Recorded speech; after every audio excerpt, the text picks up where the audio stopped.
Now let's move on to Todd and Julie, who are now in the slammer. So last Tuesday, Todd Chrisley and his wife, Julie Chrisley, they had to turn themselves into prison, federal prison. Remember, they had their, $36 million fraud scheme.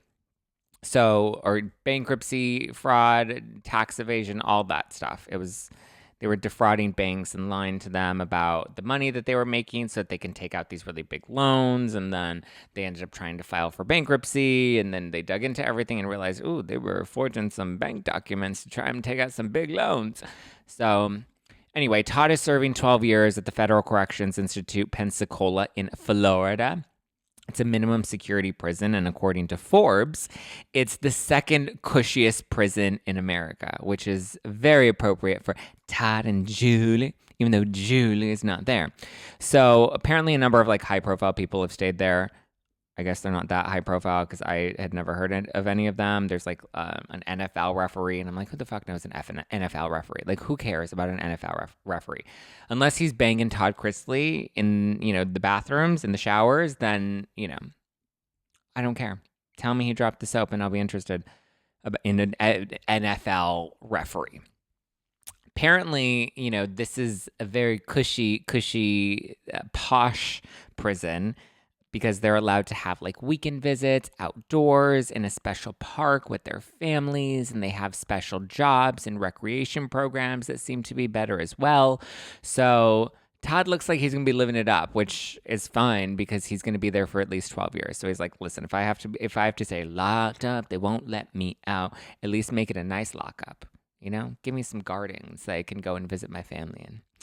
Julie was originally set to serve 7 years in the Marianna, Florida prison, which was only 2 hours away from Todd, but she ended up turning herself into the Federal Medical Center Lexington, which is in Lexington, Kentucky. And this specific facility is designated for people with medical and mental health needs. Unclear what those special needs may be for Julie, but especially since Todd isn't joining her, I'm like, what was it that was special that got her into the Kentucky facility versus Marianna? Obviously, we knew Marianna was a medium security prison. I'm assuming there's got to be some better perks, or possibly, as we chatted about with Justin Paperny, we didn't talk about the Chrisleys specifically, but we talked about Jen Shaw with Justin Paperny, and he said that there are certain rehabilitation programs, certain mental health programs that can be utilized that can help you possibly get a reduced sentence.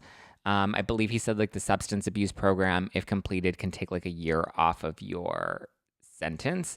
I do know, based off of, I haven't looked into it much recently. Like I said, sorry guys, I was on vacation. But I did gloss over one of the documents referencing Jen Shaw's sentencing. And I do believe, if memory serves me correctly, there was something about alcohol abuse that was referenced in the court document in her sentencing. So it looks like she might be utilizing that program to try and get a year knocked off her sentence. And on top of that, there was a report that came out about her having to receive what was it? Mental health services and take, or pursue psychiatric care upon release. I believe that may also be part of, her attempt to get out earlier as well. Because from my understanding is she was agreeing to take meds and to be, part of psychiatric care upon release. And it would only make sense to me that she would agree to that, and agree to abide by that if it benefited her in some way. And I don't think her mental health is, her priority. I think serving less prison time so she can get back out and start partying it up again is her main priority. But Julie, the facility that she's staying at does allow for both male and female inmates, but I'm assuming Todd's Pensacola prison is probably a lot nicer and a lot fancier, and they've got better amenities. So he's gonna be like, all right, girl, you go to Kentucky. I'm gonna stay in Pensacola. But like I said, he isn't doing half bad. He's liking it. He's already gotten his first few visitors. His daughter Lindsay and Nanny Faye have already gone to pay him a visit.